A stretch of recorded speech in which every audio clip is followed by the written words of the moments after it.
Okay, ladies and gentlemen, thank you for coming to meet some of our NEC members. I'll introduce them. I've got Alan Brown, Marietta King, Donald Mackay, Adam Richardson, who's not a voting member, but he is on the NEC as party sec, Pat Bryant, and Neil Hamilton. So we're going to keep this completely open. I'm going to be running around with a microphone, so it's going to be hands up in the air. One thing I would really ask politely is please don't shout questions out. It just makes things very difficult indeed. So hands up, ask your question very clearly and as succinctly as you can possibly put it, and let's crack on. Yes, sir. To move forward, could the NEC offer those who they've fallen out with to reinstate Alan Craig, Paul McAviney as members and allow Richard Gray to have whoever he wants as his deputy to move forward, whatever's happened in the past? Anyone want to take that? Hold on. I'm afraid the first part's going to be a bit tedious, but with regard to Peter McIlvenny and Alan Craig, they have been suspended under the Chairman's emergency powers. There will be an emergency disciplinary panel that will make a determination whether they should be suspended or unsuspended. That's when that decision is going to be made. It can't be unilaterally made by the NEC, it's a special panel. With regard to the rest of it, it's not my business. Somebody going to ask a question? I can't answer the question with regard to Gerald. I wasn't involved. It might help in the case of Alan Craig if letters from lawyers aren't sent to people in his own party. That would certainly help. Do we have any more questions? Freddie? I'd just like to say something on this. The reason we are in this mess, and we certainly are in a mess as a party, is that there are two factions that are diametrically opposed to one another and between whose objectives there can be no compromise. The Integrity Group's stated object, or one of their stated objects, is to campaign for Tommy Robinson to become a member of the party. The reason why UKIP is through the floor electorally and actually came below the monster raving Looney Party in the Brecon and Radnor by-election was because we have made ourselves unelectable as a result of this association. Disagree. And, well, you can disagree.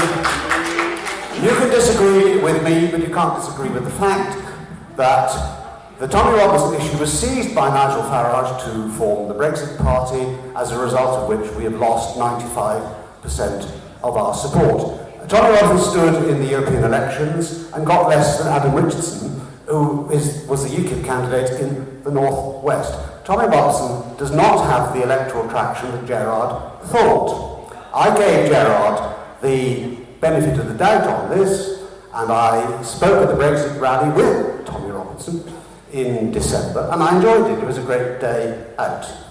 But the reality is that we will never move on so long as we have this albatross around our necks. I have done numerous interviews in the last few months.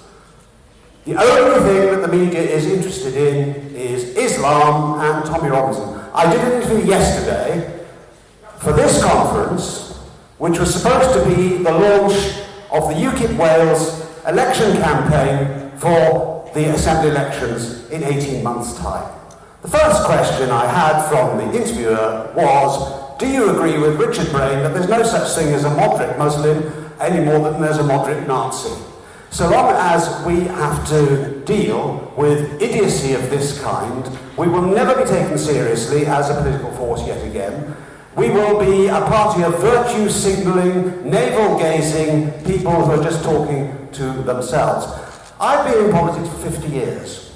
I've been a member of Parliament, I've fought 7 general elections, I've been a deputy chairman of the party, I've been a government minister, I've been even, bizarrely, a member of the European Union Council of Ministers. I do have a lot of experience in election campaigning, and I do know, when I see it, an electoral liability. This is an electoral liability. But of course there are people who don't share that view. Good luck to you with your first-class cricket on the train to political oblivion. Alan Craig, Gerard Batten, Liz Phillips and others, they've been friends of mine for a very long time. I've worked with Liz Phillips in UKIP headquarters in Brooks Mews very happily for a number of years. But she's absolutely dead wrong on this issue. The reason why I've now fallen out with Richard Brain is because he claims that he doesn't want Tommy Robinson to be a member of UKIP either, and he accepts my analysis. I've got an email from him saying that these are all valid points and well received. But he wants to appoint, as his deputy, somebody who's diametrically opposed to that position, and he wants to appoint to the supreme executive position in the party, the chairman, somebody who's also diametrically opposed to what his stated position is. Now, these two viewpoints are diametrically opposed. You cannot have, in a leadership team of 3, a majority against the leader. So this is an incoherent position that he's adopted. Either we have to resolve this issue now, or we carry on in this state of confusion. And I believe it's a binary issue. There can be no compromise between them. I'm sorry to say that that is the fact of the matter. And unless one side backs down, then this is going to continue. There is no means of compromise between two binary options. Thank you, Neil. Freddie was first out his hand up, so I'll ask a very quick question. Yes, the look of consternation on their faces because they have no idea what I'm going to ask them.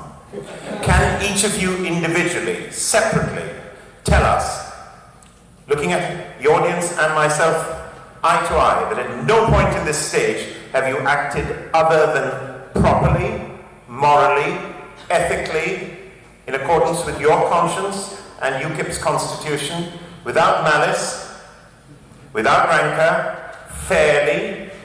Can you actually say all of these things? All will do, you don't have to remember them, you're not as loquacious as I am. Neil accepted. Without doubt, every time. It's what I do. It's what I do professionally. I look at facts, I analyse them, I come to a decision. I'm pretty well up on the Constitution. What I don't know about, I either look it up or I ask Adam. Everything I do, I'm a party person. I do it for the party, in line with the party, in line with company and electoral law, and adhering to our Constitution on the facts of the matter every time.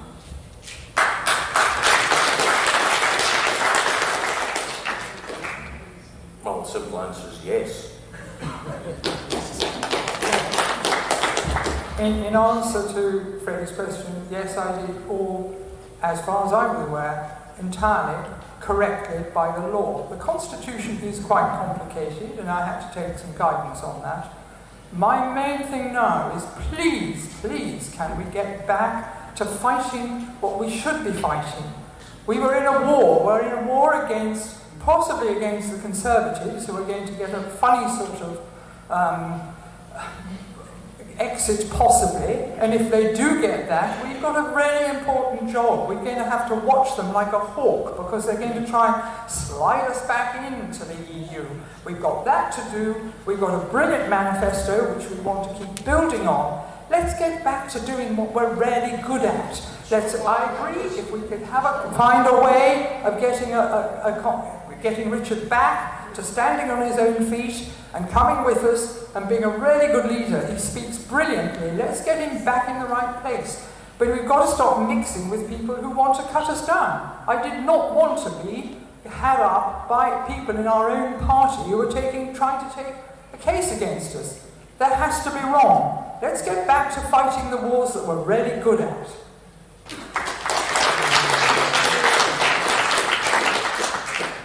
Hello. As an NEC, we have to follow the Constitution. The aim of the party is clear in the Constitution. It's to leave the EU and to stop mass immigration. There is nothing in the Constitution that says that we should become an anti-Islam party. If UKIP wants to go in a different direction, the only way forward is to have a postal vote of all the members and ask the members, which direction do you want to go? And if they all vote to become an anti-Islam party, that's fine, then the NEC will follow that route. But at the moment we can only follow the route that's in the Constitution, and that is leave the EU, mass immigration. And we don't, at the moment, we would be, the NEC would be breaking the Constitution if we allow people to keep talking about Islam, because it's not in the Constitution. Thank you, Alan. What do you think the Hang on, no shouting out, thank you. No shouting out. Excuse me. Richard Graham meant? Stop it, thank you. Hello? Yeah, first thing, Tommy Robinson does not want to join UKIP. That's a red herring. Second, we've had an election. Please accept the result.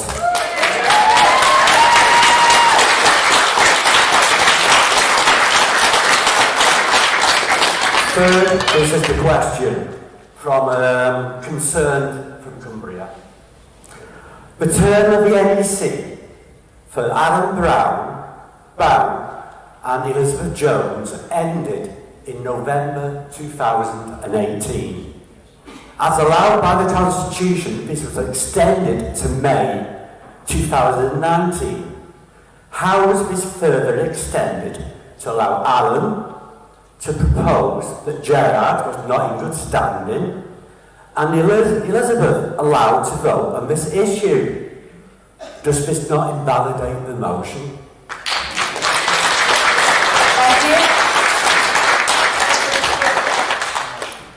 I've seen this question floating around, and it's quite a complex one. First of all, the premise is incorrect. They were elected. It's not the date when you're elected, it's when you were adopted. So the NEC say, well, you take new members and you get voted onto the board. That's company law. You must remember at all times that UKIP is a company that happens to be in the business of politics. What do you say, sir? If you're elected, it's 3.5 years. That's your maximum. Quite right, and that's what the Constitution says. But then we get to a certain... Can I answer your question, sir? We get to the circumstance where there was an option of having an entire NEC election or having a leadership election, because Gerard resigned at exactly that point. It was impossible, under the Constitution and the law, for an NEC to not have those members, yet also propose a leadership election. Someone has to conduct the leadership election.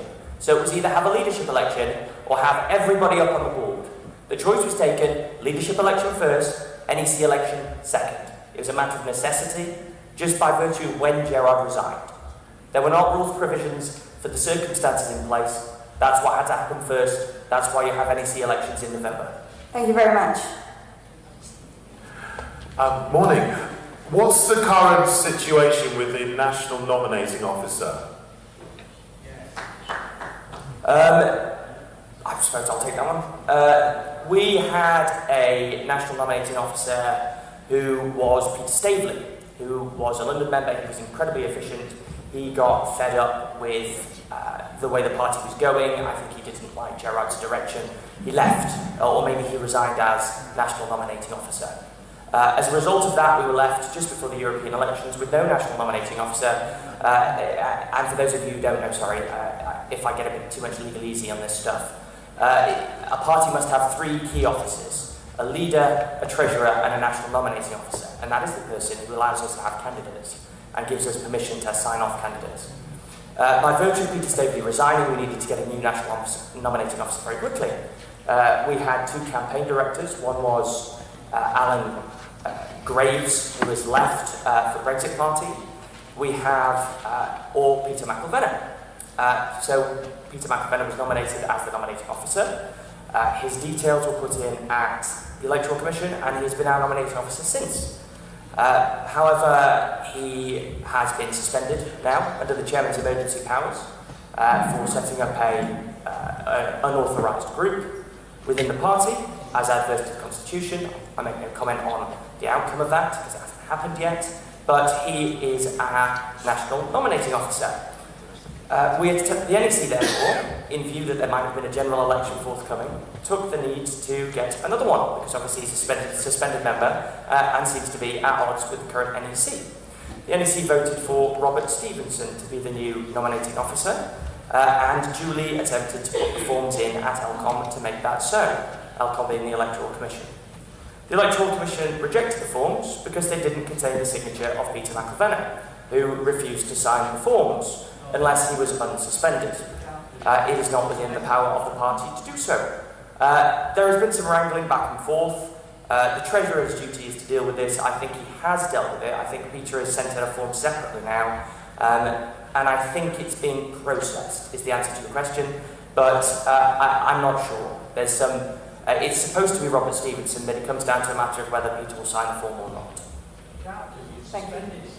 He can sign a form, so he doesn't have to be a member of the party to be the nominating officer. According to your rules, if he's not in good standing, he can't do anything with UKIP. It's not about... No.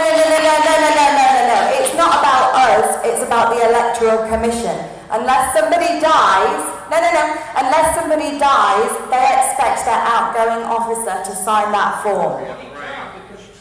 He can sign whatever he wants. It's got nothing to do with his membership status. It's a contract. He can sign what he wants. It doesn't matter. The law precedes our rule book. If the Electoral Commission say he has to sign that form, unless he's dead, then he has to sign that form. They say in which case we would have to legally ask the court to make him sign that form. And that takes time, that costs money.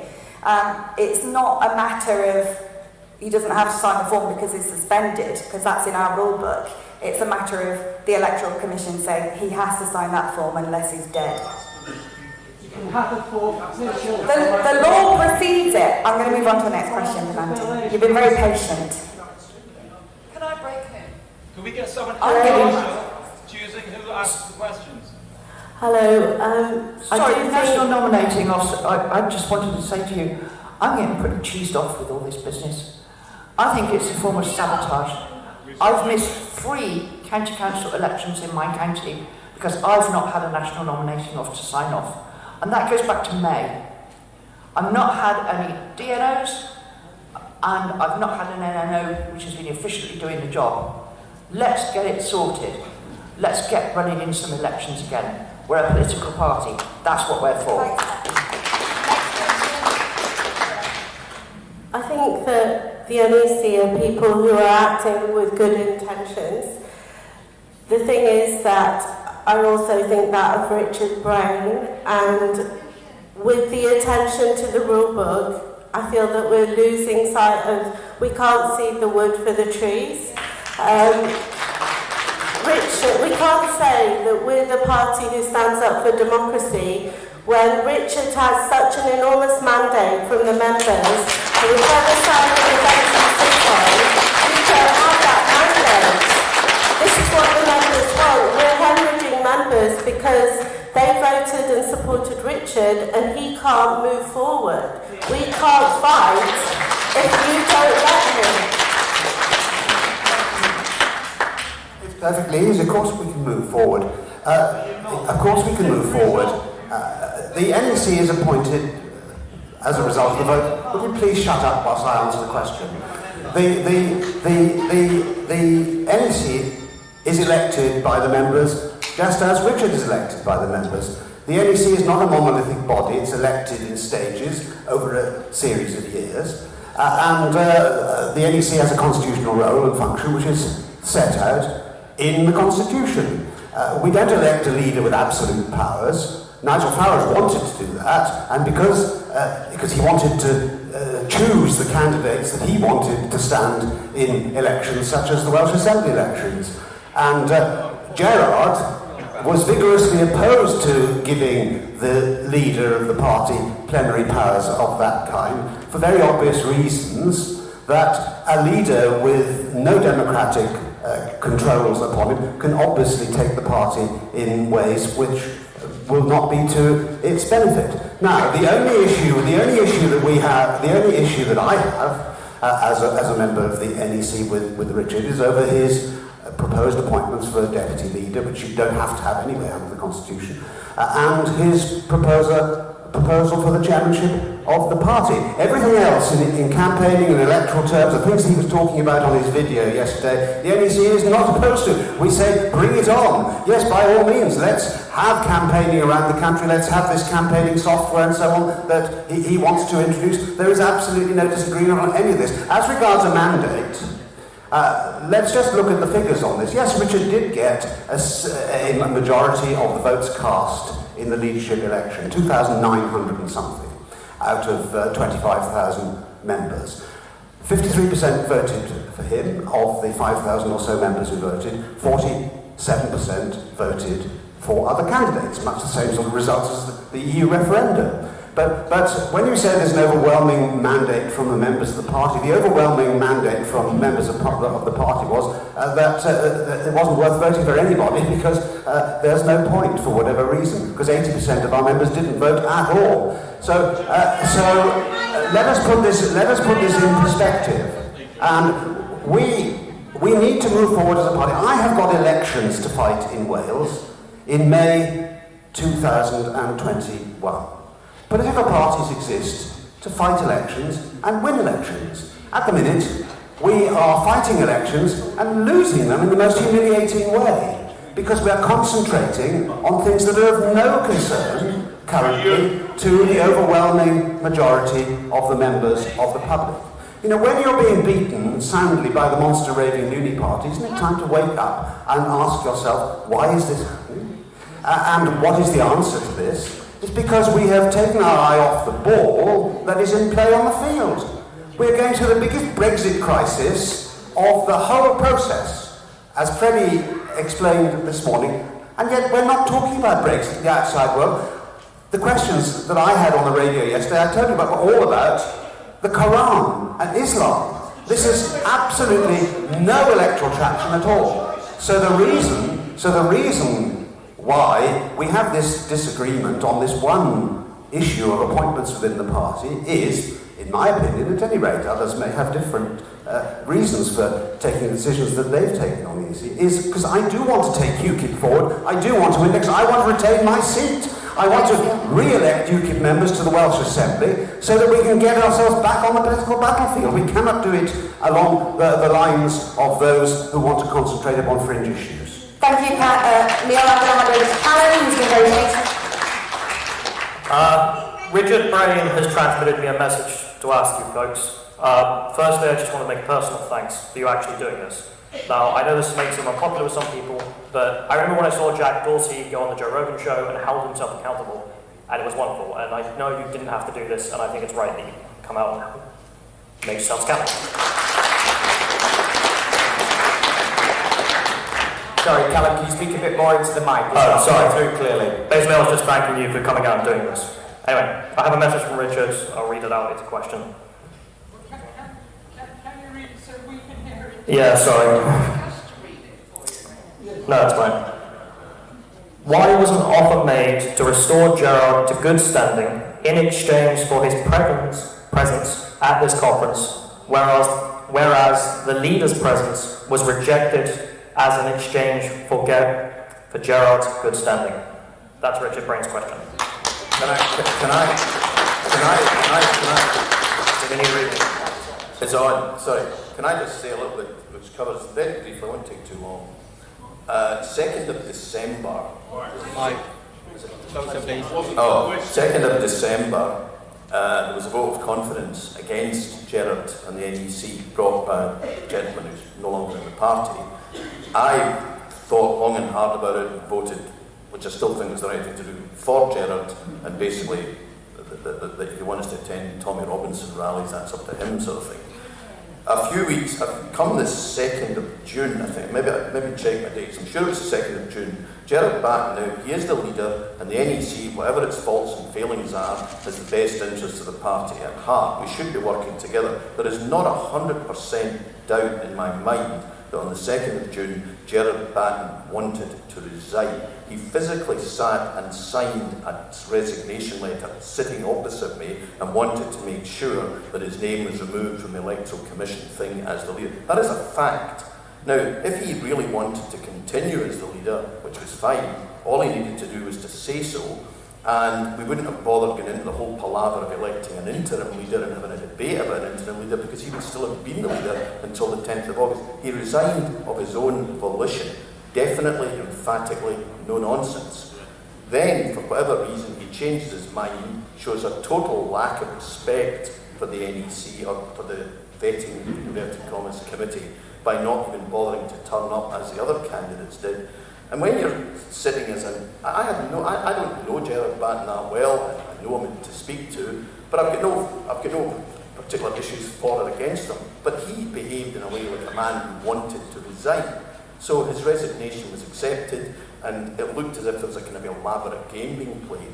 Why Richard Brain, instead of leading the party as Richard Brain, wants to go on about this? He's sitting down the road, he's 20 minutes walk from here. Why is he not here? Why is he not at his own conference? Why is he not here? So, you can play all these elaborate games if you want. I have no axe to grind. I just want the party to be led by somebody who has its true interests at heart, and I don't think that's an unreasonable expectation.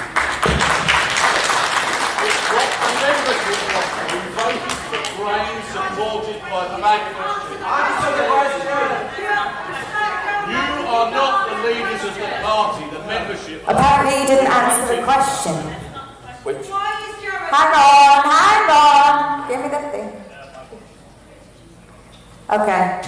Why was an offer made to restore Gerard to good standing in exchange for his presence at conference, whereas the leader's presence was rejected as an exchange for Gerard's good standing? I would challenge that interpretation of events. Richard can come here right now, so can Gerard. Nobody's stopping him. Gerard has not been banned from the conference. He was invited to the conference. You don't have to be in good standing. You don't even have to be a member. You don't even have to be a member to be invited here.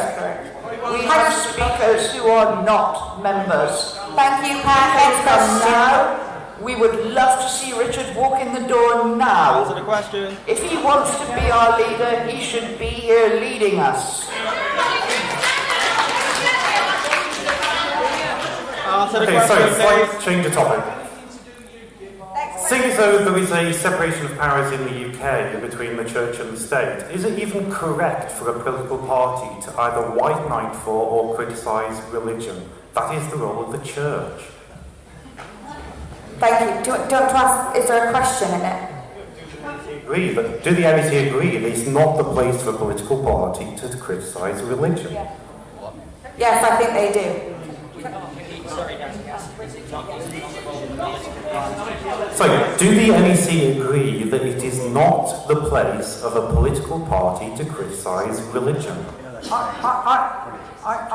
think that we should be, this is personally, I think we should be merely upholding the English law for all parties, not supporting or doing anything else. I agree we're basically a Christian country, but I don't think we should be identifying any particular religion. This is again me personally. I think we as a party should be supporting the English law all the way through and stopping these complications. So that's my view. I agree. Okay, next question. Thanks. I think this meeting is the most important meeting of this weekend, and I hope we have enough time here because a lot of people want to ask questions. My sympathies are with Richard Brain. He's been elected unanimously through the proper means. He's attended every hustings and he's won 53%. My view of the NEC, I've got to cut to the chase. My view of the NEC, it is that it's like an overbearing parent, a controlling parent who won't let our leader carry out his plans. He wants to appoint a chairman, and he was not allowed to do so. I'm not sure he may have asked to have a second person as a chairman, and I think he was not allowed to do it so either. And what I see is the problem is that Richard wants his team around him, people he can work with. Alex Ferguson brings in his own team. Boris Johnson brings in his own team. And so should Richard Brain be allowed to bring in his own team.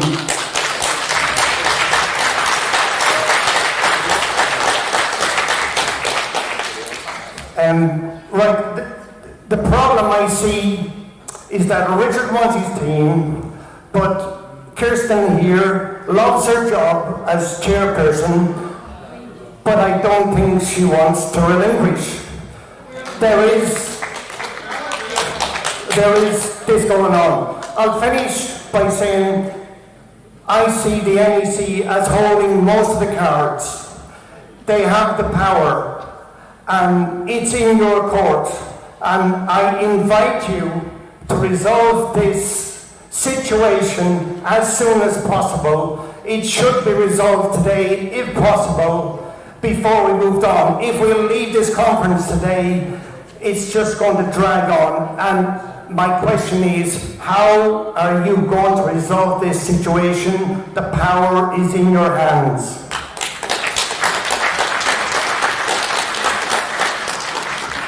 Well, as I've got the mic, I'll speak again. Actually, we might be a parent, and we've got a very naughty boy. If he would just stand on his own feet, we are wanting him. Personally, I accept that he was elected. Otherwise, we're going on about leave and remain, just like that lot. He was elected. We are keen for him to be our leader. He's a very good spokesman. Please, Richard, stand on your own feet and don't try and blackmail your parents. Thank you, Marietta. Next question. Would the NEC agree that the British public, they don't like extremism in politics? They don't like their religion to be brought into politics, and they don't like, or they won't interact with divided and incoherent political parties. So how can the NEC make UKIP more relevant by sort of making it sort of mainstream, common sense, kind of, can you bring the fun back into UKIP?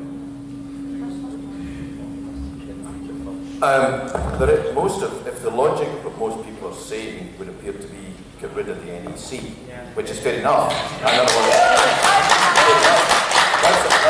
That's a fair enough argument. That's a fair enough argument. But the NEC is made up of people who are elected. There will be elections shortly for people who have a different view. And the NEC is made up of people who try, perhaps don't succeed, but try to reach a balanced view of the information that's been given to them. And that's what's happened here, and that's why we're having this situation.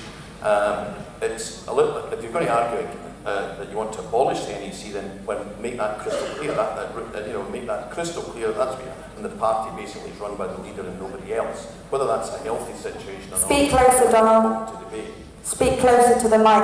Oh, so yeah. Basically, I'm saying if you're going to argue that the party should be led by the leader and the leader alone, and there is no checks or balances on that, that's a fair enough point of view. But that's definitely the logic of what you're saying. Thank you, Donald. Next question. Yes, thank you. The panel have said that they feel that UKIP should move forward, but why don't the NEC appoint a deputy leader and party spokespeople? Because the country and UKIP are crying out for leadership, and there isn't a leadership team. So if Richard Brain is not going to cooperate and bring about a leadership team, then surely it's the duty of the NEC to move ahead. There's some very good quality people in UKIP who are not being used, so why can't they be used? Because it can't carry on for UKIP's sake not having these key leadership appointments, and there are some very good deputy leader people about who could be appointed to that position? Thank you. Just a quick technical point for me. I completely agree with you. Of course, there's lots of talent in the party. There's lots of talent in this room. But the rules go, the leader proposes and the NEC agrees. So if Richard wants to propose more than 3 people, like anyone else at all, it'll be for the NEC to agree. But the NEC cannot, on its own volition, make those appointments. Thank you. Next question from Lorenzo. One thing that I heard time and again today, yesterday, is that the reason you are unhappy with Gerald Button is because of his association. He has produced bad results. Piers was saying yesterday that the reason he has been put in bad standing is because poor results with the election, members in the NEC has left because of him. You consider those bad results having brought the party into disrepute. Now, taking these as the standards that you have applied to Button, I would like to show you the presence here. I was at the second in Eastbourne, and I remember we had more people than here. I think that the low number of people here is appalling. Most people that have not showed up as a protest to your decision. In the past months, we have, that I know of, around 6,000 people leaving the party because of your decision against Button. Now, if we were to apply your same standard, the one that you have applied to Gerald Button, to yourself, would you not agree that with your decision, the NEC has brought the party into disrepute?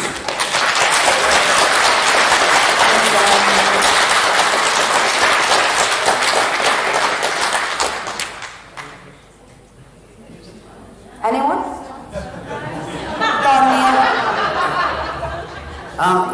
For me, this has nothing to do with Gerard bringing the party into disrepute.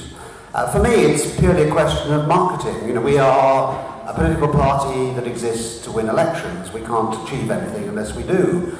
We can be a debating society. If that's what you want out of politics, then good for you. But I actually want to change the country to bring into being the sort of country that the UKIP manifesto proposes. We can't do that if the media are not interested in the other things that are in the manifesto.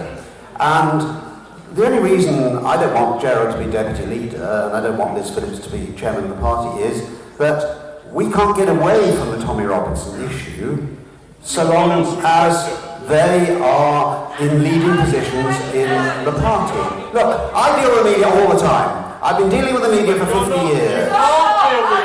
And I have to sell UKIP to the electors in order to get elected. And I can't do that so long as the media act as a sounding board for our enemies by targeting us as a party which is fundamentally obsessed by Islam. Of course, Islam is a major... Look, there is absolutely no point in having a session of this kind if people in the audience just try to shout down those who are answering the questions. I just hope that none of this is going to get onto the internet, because all this will do is actually to confirm in the minds of the people who have made us unelectable that we are a basket case and we might as well pack up and go home. Because this is there any point in my continuing to answer that? Thank you. Next question. Next question, thank you. We've only got a couple of minutes left, so I'm going to hand over. I'm sorry, mate, he hasn't answered mine. Well, I'd like to stick up for the NEC, and I'm going to read out 2 facts that I think all of you should be aware of. The first one is about the YouTuber called Mark Meacham, who was made an EU candidate by Gerard Button. Quote, the YouTuber known as Count Dankula was handed an £800 fine for filming his girlfriend's pet pug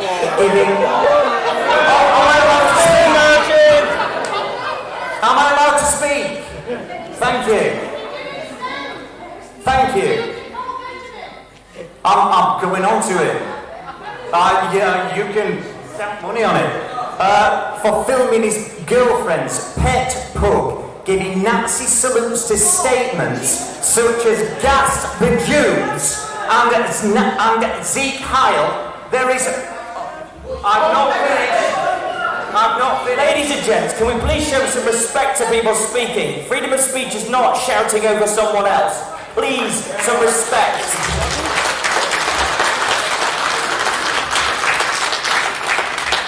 Excuse me. Last year, before the EU elections, Mark Meacham was found guilty. Mark Meacham was found guilty of breaching the Communications Act by posting material that was grossly offensive and anti-Semitic and racist, and was fined for it in a Scottish court. And yet Gerard still made him an EU candidate. Secondly, while Carl Benjamin was an EU candidate, he said to the Labour MP Jess Phillips, "I wouldn't even rate you." And then he said in comment, I'm not finished. And then he said, in comments later, he said, "With enough pressure, I might cave in." And so my question is, why? So my question is, why did Gerard make these two people EU candidates? And I don't think Gerard should have had the chance of being our leader again, because that's absolutely appalling what he did. Thank you. I wondered what the NEC think about these comments. It's not normally my view to take any sort of comment on the political nature of this party. I do the rules and I do the law. But I have to say, what happened to Mark Meacham is a disgrace. It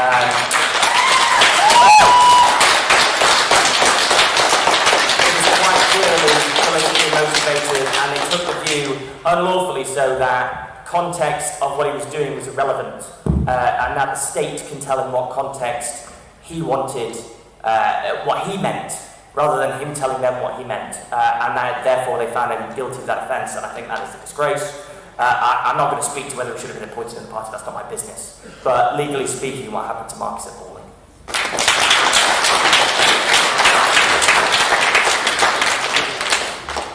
Can I answer your question from over on the right-hand, well, our right-hand side? Can I answer your question? I actually think that the NEC, although some of you don't agree, are actually acting in the best possible way to save the UKIP that I joined, not the one that we've gone off on a tangent for. I joined UKIP, no, hang on, I joined UKIP to help us get out of the EU, to be a common sense, normal party. In the East Midlands, where I'm heavily involved with, people have been falling off because they do not like the direction the party is going in. I want UKIP to be a proper, strong political party concentrating on what we want to do. And the people leaving or not renewing are hanging on in there, some of them. A lot of them have gone. They went to Brexit both as to vote and to join them, and has dropped off being part of UKIP.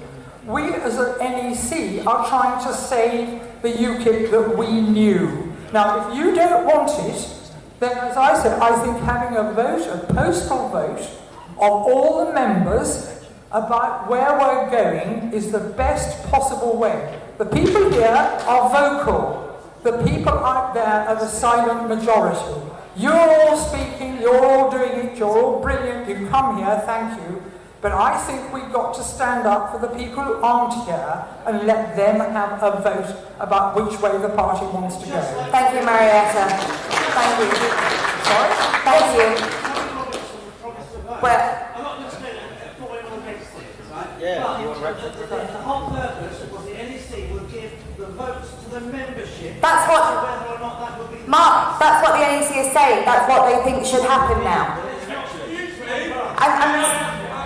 No, sorry, we are out of time. We're out of time. Look, hang on, sorry, let me just finish off. The NEC are going to hang around all afternoon. We've got to crack on. We need to have a break. Yeah, you can ask them later on. No, I'm sorry. No,